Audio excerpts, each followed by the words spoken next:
In primetime news this evening, Prime Minister wants a smooth back to school amid COVID-19. Says no election before September.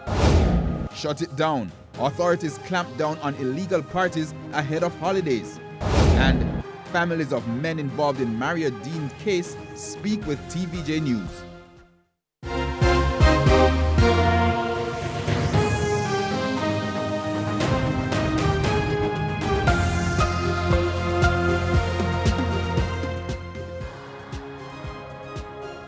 Good evening and welcome to Primetime News, on air and online at onespotmedia.com. I'm Herman Green. And I'm Janella Precious. Also this evening, the business day, sports commentary, E-Prime and weather. But before the break, the feedback question. Our feedback question this evening: how do you plan to celebrate emancipation and independence this year? You can share comments online, facebook.com/Television Jamaica and tweet us at Television Jam.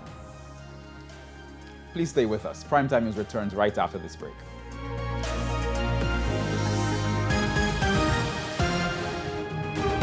News headlines brought to you